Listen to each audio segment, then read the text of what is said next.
TSPSC group 1 అభ్యర్థులకి టీశాట్ ప్రేక్షకులందరికీ కూడా టీశాట్ తరపున శుభాకాంక్షలు.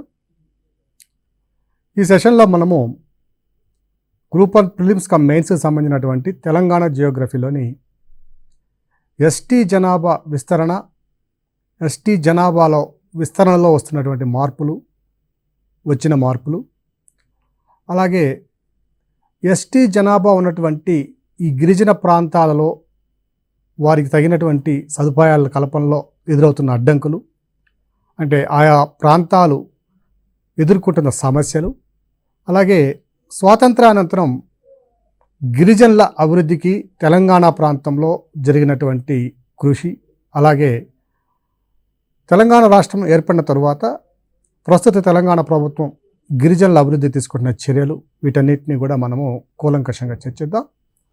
ఈ అంశాన్ని కనుక మనం పరిశీలించినట్లయితే ప్రిలిమ్స్ మరియు మెయిన్స్లో రెండిట్లో కూడా ప్రాధాన్యత ఉన్నటువంటి అంశం ఇది.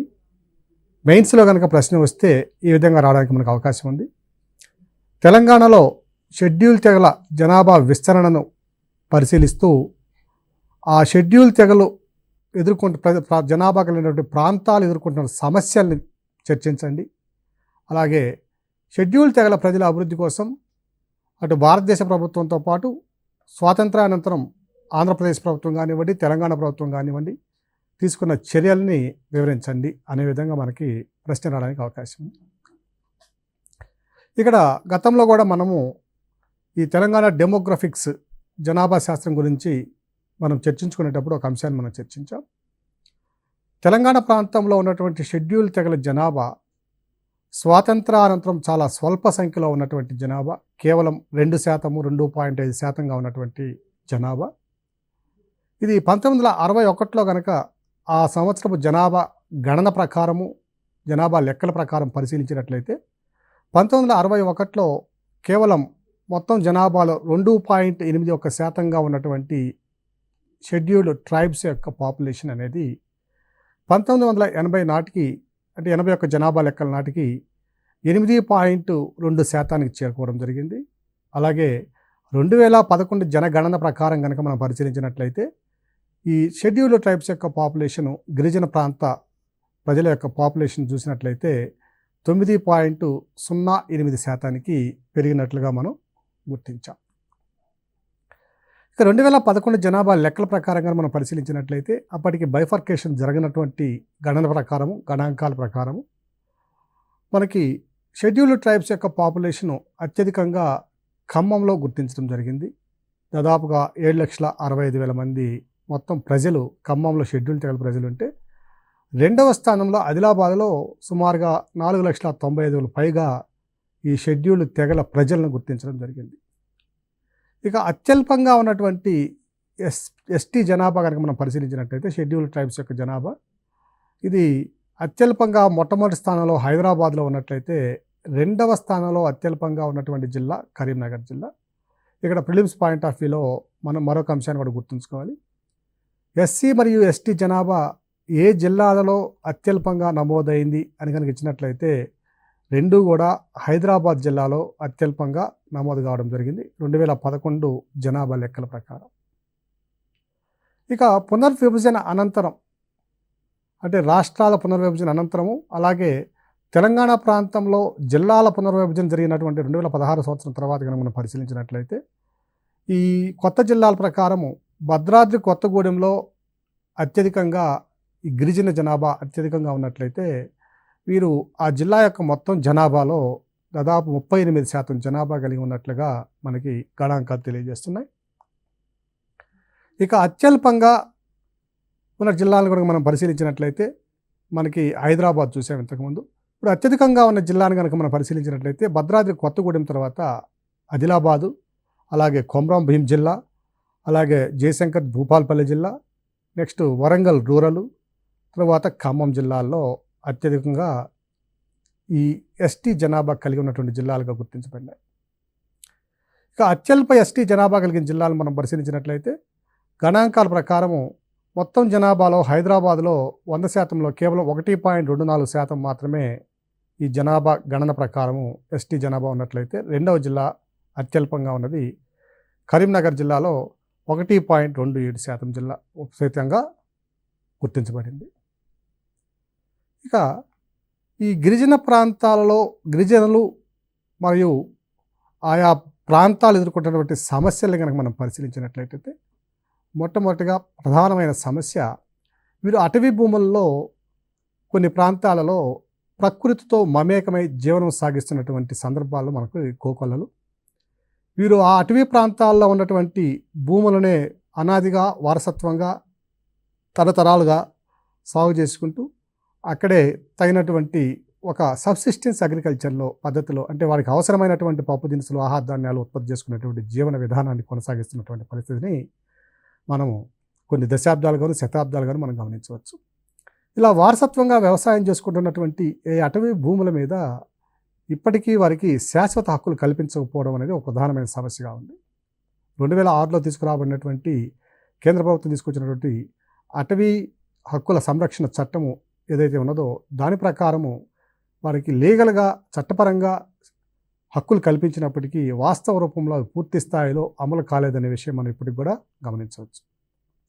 అలాగే కొన్ని సందర్భాలలో ఈ గిరిజన ప్రాంత ప్రజలు వారి యొక్క వారసత్వంగా వ్యవసాయం చేసుకున్నటువంటి భూముల్లో వారి యొక్క వ్యవసాయానికి అడ్డుతగులుతూ కొన్ని సందర్భాల్లో పోలీసులు మరియు రెవెన్యూ సిబ్బంది ఇద్దరు కూడా వారిపై ఒత్తిడి తీసుకురావడంతో ఆయా ప్రాంతాలలో కొన్ని సందర్భాల్లో ఘర్షణ వాతావరణం చోటు చేసుకోవడం, అలాగే కొన్ని సందర్భాల్లో పోలీసులకు మరియు గిరిజనులకు కొంతమేర పోటాపోటీ వాతావరణం ఏర్పడడం కూడా మనం అనేక సందర్భాల్లో గమనిస్తున్నాం. ఇక్కడ ఒక విషయాన్ని కనుక మనం పరిశీలించినట్లయితే 2006లో అప్పటి వైఎస్ రాజశేఖర ప్రభుత్వంలో ఒక కమిటీని వేయడం జరిగింది. కోనేరు రంగారావు కమిటీ ఏర్పాటు చేయడం జరిగింది. ఈ కోనేరు రంగారావు కమిటీ దాదాపు 2 సంవత్సరాల పాటు ఈ అంశం పైన సుదీర్ఘమైనటువంటి చర్చలు జరిపి అనేక ప్రాంతాలలో పరిశీలించి వారి ప్రత్యక్షంగా తిరిగి ఆయా ప్రాంతాల్లో ఉన్నటువంటి సమస్యలన్నింటినీ కూడా క్రోడీకరించి ఒక నివేదికను తయారు చేస్తే, ఆ నివేదిక ప్రకారము కొన్ని వేల ఎకరాల భూమి, దాదాపు 1,00,000 పైగా ఎకరాల భూమి మనకి ఈ గిరిజన ప్రాంత ప్రజల చేతిలో కాకుండా గిరిజనేతరుల చేతిలో అన్యాక్రాంతమై ఉండిపోవడం అనేదాన్ని కూడా ఈ కోనేరు రంగారావు కమిటీ గమనించింది. తరువాత మనకి 1/70 యాక్ట్ ఉందండి. ఈ 1/70 చట్టం ప్రకారం ఏమైందంటే, గిరిజనుల వద్ద నుంచి అటవీ భూములు గిరిజనేతరులను ఏదైనా కొనడం కానీ, బదలాయించుకోవడం కానీ, లేదా ఆక్రమించుకోవడం కానీ చేసినట్లయితే అవి ఈ చట్ట ప్రకారం ఏవి కూడా మనకి అంగీకరించబడవు. ఇక ఇదే AP land transfer regulation act of 1970 ప్రకారము ఈ గిరిజనులకు కేటాయించబడిన భూముల్లో, వ్యవసాయానికి కేటాయించబడినటువంటి భూముల్లో గిరిజనేతరులు ఎటువంటి హక్కులను కలిగి ఉండరు అనే అంశం స్పష్టంగా మనకి ఇక్కడ తెలియజేయడం జరిగింది. ఇక మరొక సమస్యని కనుక మనం పరిశీలించినట్లయితే, గిరిజన ప్రాంత ప్రజలు సంవత్సరం పొడవునా వారు వ్యవసాయం మీద, దాని యొక్క అనుబంధ రంగాలపైన, అలాగే అటవీ ఉత్పత్తుల సేకరణ పైన ఆధారపడి అధికంగా జీవనాన్ని కొనసాగిస్తుంటారు. 70% పైగా ప్రజలందరూ కూడా వ్యవసాయము, దాని మీద ఆధారపడినటువంటి అనుబంధ రంగాల మీద జీవనోపాధిని కలిగి ఉన్నారు.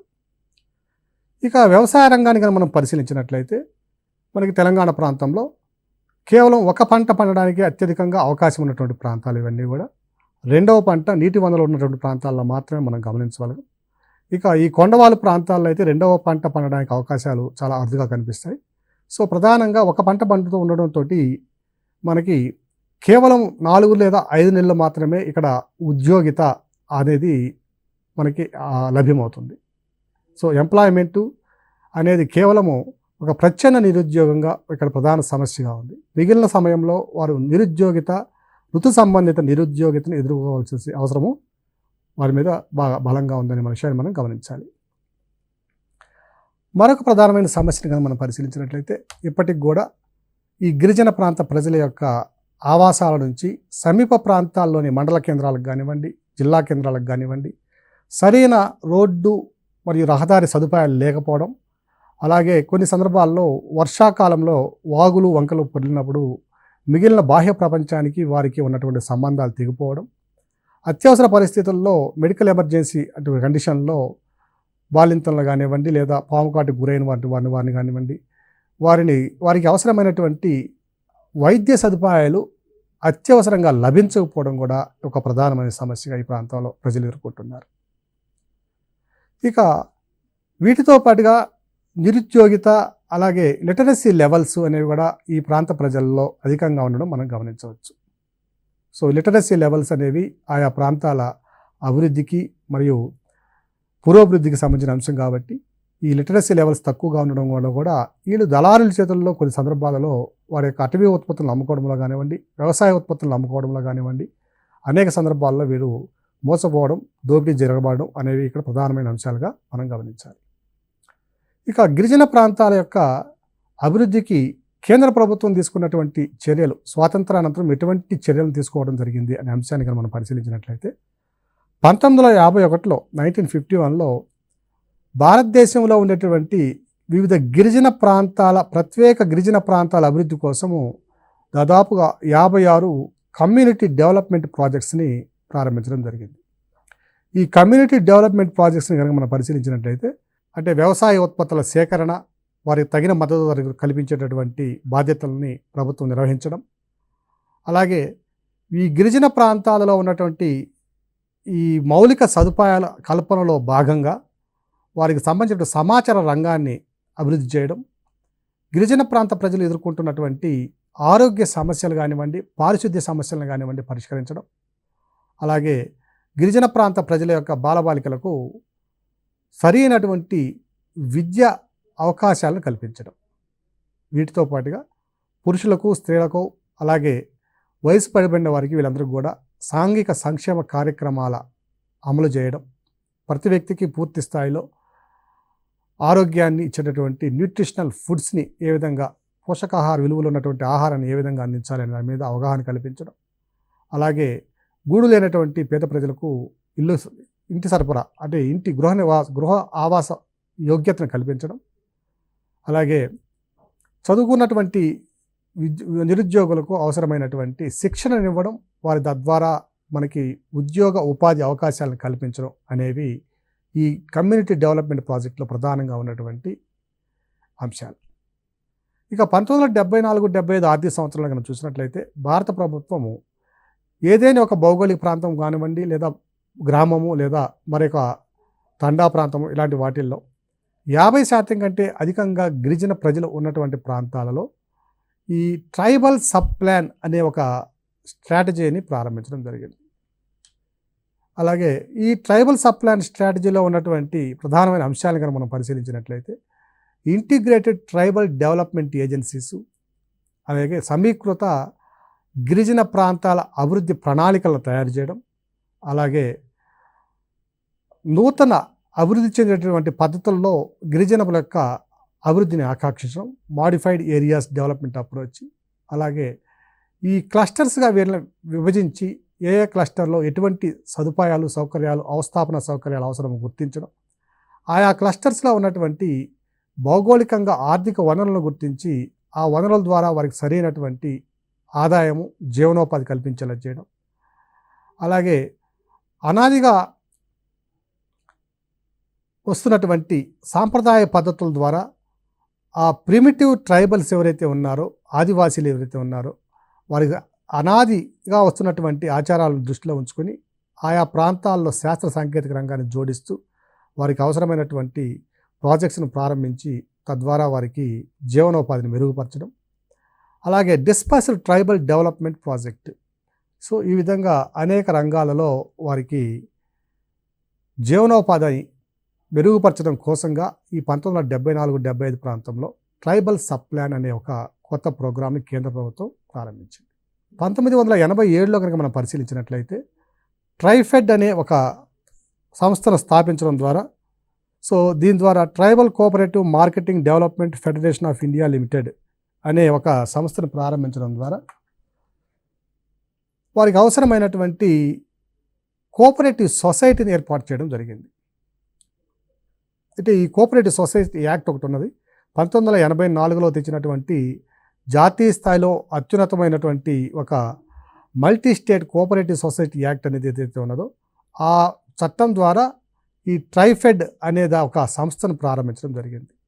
సో ఈ ట్రైఫెడ్ యొక్క ప్రధాన ఉద్దేశం కనుక చూసినట్లయితే వారు సేకరించినటువంటి అటవీ ఉత్పత్తులకు సరైన మార్కెటింగ్ సదుపాయాలు కల్పించడం, వారి యొక్క అటవీ ఉత్పత్తులకు భౌగోళికంగా దేశపరంగాను అట్లాగే అంతర్జాతీయంగాను అవసరమైనటువంటి గుర్తింపు లభించేలా, అలాగే వారికి సరైనటువంటి మద్దతు ధర లేదా దాని సరైనటువంటి చెల్లింపు ధర అందేలా చూడడం అనేది కూడా ఇందులో ప్రధానమైన అంశంగా మనం గమనించవచ్చు.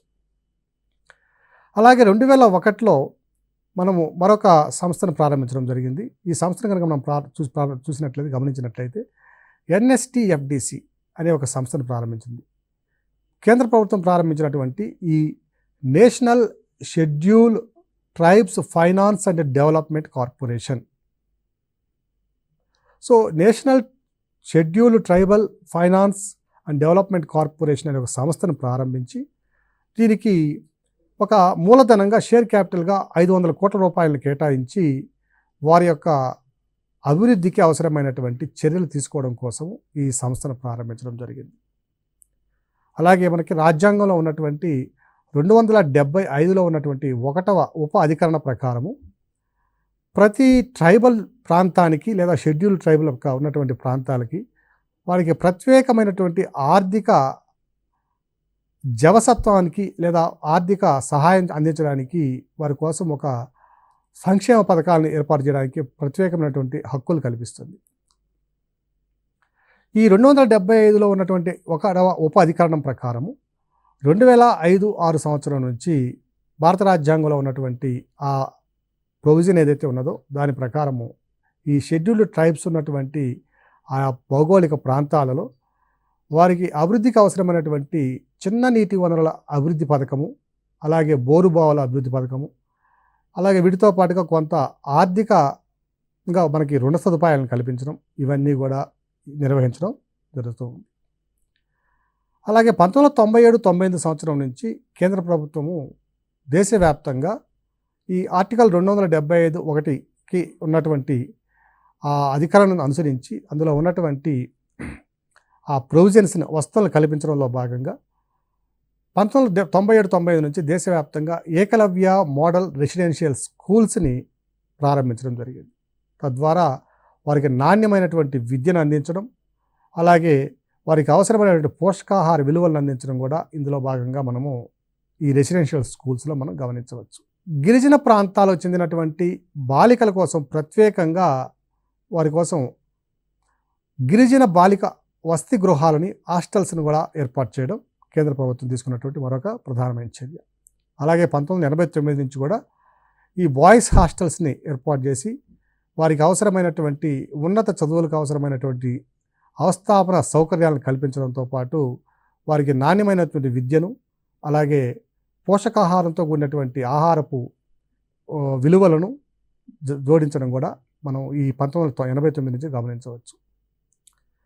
ఇక 1992-93 ఆర్థిక సంవత్సరాలు కనుక మనం పరిశీలించినట్లయితే ఈ ట్రైబల్ ప్రాంతాలలో ఉన్నటువంటి గిరిజన ప్రాంతాలలో ఉన్నటువంటి ప్రజల యొక్క నిరుద్యోగ యువతకు కానివ్వండి, అలాగే elementary school, primary school, hire education అంటే 10th క్లాస్ వరకు చదివినటువంటి పిల్లలు కానివ్వండి, లేదా ITI తద్వారా చిన్న చిన్న చదువులు కోర్సులు చేసినటువంటి వాళ్ళందరికీ కూడా వొకేషనల్ ట్రైనింగ్ ఇప్పించి ఆ ట్రైబల్ ప్రాంతాలలోనే సమీప ప్రాంతాల్లో వారికి సరైనటువంటి శిక్షణా సౌకర్యాలతో పాటుగా శిక్షణానంతరం ఉద్యోగ ఉపాధి సౌకర్యాలను కూడా పెంపొందించడానికి చర్యలు తీసుకోవడం జరిగింది. 1992-93 నుంచి ఈ వొకేషనల్ ట్రైనింగ్ అనే దాన్ని కూడా ప్రారంభించడం మనం గమనించాలి.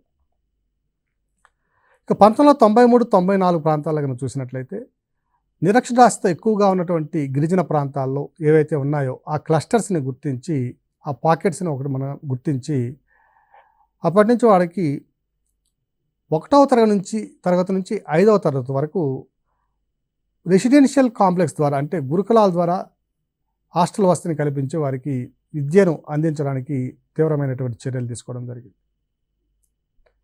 ఇక 2005-06 ఆర్థిక సంవత్సరానికి మనం పరిశీలించినట్లయితే రాజీవ్ గాంధీ నేషనల్ ఫెలోషిప్ అనే ఒక ప్రత్యేకమైనటువంటి పథకాన్ని ప్రారంభించి ఎస్టీ వర్గానికి చెందినటువంటి విద్యార్థులు లేదా యువకులు ఎవరైతే ఉన్నారో వారు ఎంఫిల్ చేయడానికి, అలాగే PhD ప్రోగ్రామ్స్ చేయడానికి అవసరమైనటువంటి ఒక జాతీయ స్కాలర్షిప్ పథకాన్ని లేదా ఫెలోషిప్ పథకాన్ని ప్రారంభించడం జరిగింది. ఇక ప్రత్యేక తెలంగాణ రాష్ట్రం ఏర్పడిన తరువాత నూతన తెలంగాణ ప్రభుత్వం తీసుకున్నటువంటి కొన్ని చర్యలు కనుక మనం గమనించినట్లయితే మనకి ట్రైకార్ అనే ఒక సంస్థ ద్వారా గిరిజన ప్రాంతాల అభివృద్ధికి అనేక రకాల చర్యలు తీసుకున్నట్లుగా మనం గమనించవచ్చు.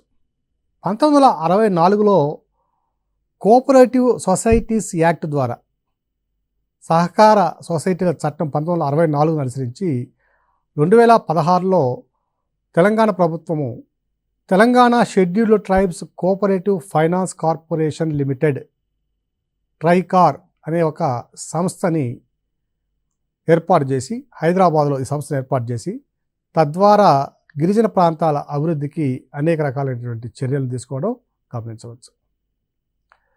ఈ షెడ్యూల్డ్ తెగల ప్రజలలో ఉన్నటువంటి పూరెస్ట్ ఆఫ్ ద పూర్ అంటే నిరుపేదలు ఎవరైతే ఉన్నారో ఆయా రంగాల్లో వారు అవలంబిస్తున్నటువంటి వ్యవసాయ పద్ధతుల ద్వారా ఏవైతే ఉత్పత్తులు వస్తున్నాయో అవి హార్టికల్చర్ ఉత్పత్తులు కావచ్చు, లేదా సెరికల్చర్ పట్టు పరిశ్రమకు సంబంధించింది కావచ్చు, లేదా అటవీ ఉత్పత్తులు కావచ్చు, అలాగే అనిమల్ హస్బెండరీ మనకి పాడి పరిశ్రమ లేదా తద్వారా లైఫ్ స్టాక్ ద్వారా వస్తున్నటువంటి ఏదైనా ఉత్పత్తులు కావచ్చు, వీటన్నిటినీ కూడా వారికి సరి అయినటువంటి గిట్టుబాటు ధర అందే విధంగా వారికి మార్కెటింగ్ సౌకర్యాలను కల్పించడం, అలాగే కొన్ని భౌగోళిక ఉత్పత్తులను కూడా గుర్తించి వాటిని జాతీయ అంతర్జాతీయ స్థాయిలో ఎదిగే విధంగా ప్రమోట్ చేయడం కూడా ఇందులో భాగంగా మనం గమనించవచ్చు. ఇక గిరి పోషణ అనే ఒక పథకం ద్వారా ఈ ఆసిఫాబాదు, భద్రాచలము, భూపాల్పల్లి ఈ జిల్లాలలో ఉన్నటువంటి గిరిజన ప్రాంతాలలో ఉన్నటువంటి ఒక ప్రధానమైన సమస్య ఏదైతే ఉన్నదో అంటే పోషకాహార లేమి అనే సమస్య ఏదైతే ఉన్నదో ఆ సమస్యను అధిగమించడం కోసము, అలాగే ఈ మహిళలతో పాటుగా ఈ గిరిజన ప్రాంతాల్లో ఉన్నటువంటి బాలలు 0 నుంచి 6 సంవత్సరాల వరకు ఉన్నటువంటి బాలులందరికీ కూడా మంచి పోషకాహార విలువతో ఉన్నటువంటి ఆహారాన్ని అందించడం కూడా ఈ గిరి పోషణ అనే పథకం ద్వారా మనం గమనించవచ్చు. ఇది ఒక ప్రత్యేకమైనటువంటి స్పెషల్ ఏరియా ప్రోగ్రాంగా అమలు చేయబడుతుంది. అలాగే సాధారణంగా మనకి గిరిజన ప్రాంతాల్లో ఉన్నటువంటి ఒక ప్రధానమైనటువంటి మనము వ్యసనాన్ని కనుక మనం పరిశీలించినట్లయితే వీరు కొన్ని సందర్భాలలో కల్తీ కళ్ళు తాగడం, అలాగే విప్పసార, అలాగే బీడి, టొబాకో కన్జంప్షన్ ఎక్కువగా ఉండడం. దీని ద్వారా ఏమవుతున్నదంటే వారి యొక్క శరీరంలో ఉన్నటువంటి పటుత్వం తగ్గిపోవడంతో పాటుగా అనేక సందర్భాలలో మరణాలు కూడా అధికంగా చోటు చేసుకోవడం గమనిస్తూనే ఉన్నాం కొన్ని సందర్భాలలో. సో వీటికి ప్రధాన కారణమైనటువంటి ఏవైతే ఉన్నాయో వీటన్నింటినీ వారికి ఉన్నటువంటి జబ్బులను కానివ్వండి, లేదా వారు అనుభవిస్తున్నటువంటి సంక్రమిత వ్యాధులను కానివ్వండి వారిని రక్షించడం కోసము హెల్త్ స్క్రీనింగ్ అనే ఒక బృహత్తమైన పథకాన్ని ప్రవేశపెట్టడం జరిగింది. తద్వారా 10 రకాల రక్త పరీక్షలు చేసి ఆ రిమోట్గా ఉన్నటువంటి అలాగే పర్టికులర్గా వనరబుల్ ట్రైబల్ గ్రూప్స్ ఎవరైతే ఉన్నారో దానికి ఆ బారిన పడినటువంటి వ్యక్తులు ఎవరైతే ఉన్నారో వారందరికీ కూడా తగిన రక్త పరీక్షలు, మిగిలిన పరీక్షలు నిర్వహించి వారికి అవసరమైనటువంటి ఆధునిక వైద్య సదుపాయాలు కల్పించడం కూడా మనం ఇక్కడ ప్రత్యేకంగా చెప్పుకోవాల్సిన అవసరం ఉంది. అలాగే గిరిజన ప్రాంతాల ప్రజల యొక్క ఆర్టిస్టిక్ వాల్యూస్, వారి యొక్క చిత్రలేఖనం కానివ్వండి, లేదా వారి యొక్క ఉత్పత్తులు కానివ్వండి, లలిత కళకు సంబంధించినటువంటి అంశాలు కానివ్వండి, వీటన్నిటినీ కూడా మరింత అభివృద్ధి చెందించి వారి యొక్క సాంస్కృతి సాంప్రదాయాలని గౌరవిస్తూ వారికి సమాజంలో తగినంత గౌరవాన్ని గుర్తింపుని ఇచ్చే విధంగా వాళ్ళకందరికీ కూడా అనేక రకాలైనటువంటి వర్క్షాప్స్ నిర్వహించడం, అలాగే Jawaharlal Nehru architecture and fine arts అనేది మనకి మెహదీపట్నంలో ఉన్నటువంటి JNFU యూనివర్సిటీ ఏదైతే ఉన్నదో ఫైన్ ఆర్ట్స్ యూనివర్సిటీ వారి యొక్క సహాయ సహకారాలతో వారికి అవసరమైనటువంటి ఈ లలిత కళలు కానివ్వండి, లేదా దానికి సంబంధించినటువంటి ఆ కళల అభివృద్ధికి అవసరమైనటువంటి నైపుణ్యాల్ని పెంపొందించే విధంగా కూడా మనం ఇక్కడ చర్యలు తీసుకోవడం జరిగింది. ఒక స్పెషల్ డెవలప్మెంట్ ఫండ్ ట్రైబల్ పీపుల్కిను మరియు షెడ్యూల్డ్ క్యాస్ట్ పీపుల్కిను SC మరియు ST ఇద్దరి జనాభాకు అవసరమైనటువంటి ఒక స్పెషల్ డెవలప్మెంట్ ప్రత్యేక అభివృద్ధి నిధి అనే దాన్ని 2017లో 30 మార్చి నుంచి ప్రారంభించడం జరిగింది. ఆయా ప్రాంతాలలోనూ లేదా రాష్ట్ర వ్యాప్తంగా ఉన్నటువంటి జనాభా యొక్క వాటాల ఆధారంగా SC మరియు ST జనాభాల వాటా ఆధారంగా ఆయా ప్రజలకు అవసరమైనటువంటి నిధులను సమకూర్చడం, ఆ ప్రజల యొక్క వాటాలకు అవసరం అనుగుణంగా ఆ జనాభా ప్రాతిపదికన నిధులను కేటాయించడం అనేది ఇందులో ప్రధానమైన ఒక అంశం. సో ఈ scheduled tribes and scheduled castes special development fund ద్వారా వారికి అనేక రంగాలలో ఆర్థిక సహాయతను అలాగే రుణాలను అందించడం అనేవి ప్రధానంగా మనం ఇక్కడ గమనించవలసిన అంశం. ఈ విధంగా మనం పరిశీలించినట్లయితే దేశవ్యాప్తంగా ఉన్నటువంటి కేంద్ర ప్రభుత్వం మనకి అవలంబిస్తున్నటువంటి అనేక పథకాలతో పాటుగా రాష్ట్ర ప్రభుత్వం కూడా ట్రైఫెడ్, ట్రైకారు, స్పెషల్ డెవలప్మెంట్ ఫండ్, అలాగే విద్యా, వైద్య, ఆరోగ్యానికి సంబంధించిన అనేక స్పెషల్ ఫండ్స్ని, అలాగే కొన్ని ప్రత్యేకమైనటువంటి అవకాశాలని కల్పించడం, ఇవన్నీ కూడా తెలంగాణ ప్రభుత్వం తీసుకున్నటువంటి చర్యలుగా మనం గమనించవచ్చు. ఇక జనాభా పరంగా మనం పరిశీలించినట్లయితే 1950లో లేదా 50-60 మధ్యలో కేవలం 2.5% ఉన్నటువంటి 2.6% ఉన్నటువంటి జనాభా 2011 నాటి జనాభా గణన ప్రకారము 9% పైగా చేరుకోవడం కూడా అభిలషణీయం. సో ఇలా మనం ఎన్ని చేస్తున్నప్పటికీ ఇప్పటికీ కొన్ని సమస్యలు ఈ ప్రాంతాల్లో వేలుగునుకుని ఉండడం మనం గమనించవచ్చు. ఈ సమస్యలన్నిటికీ పరిష్కారంగా మనము అందరికీ విద్యావకాశాలను, విద్యా వైద్యాన్ని మనం కనుక పూర్తి స్థాయిలో వాళ్ళకి అభిలషణీయమైన స్థాయిలో అందించగలిగినట్లయితే భవిష్యత్తులో కొన్ని సంవత్సరాల్లోనే వీరి యొక్క పురోభివృద్ధిలో వినూత్నమైనటువంటి గుణాత్మకమైనటువంటి మార్పులు తీసుకురావడానికి అవకాశం ఉందని మనం గమనించవచ్చు. ధన్యవాదాలు.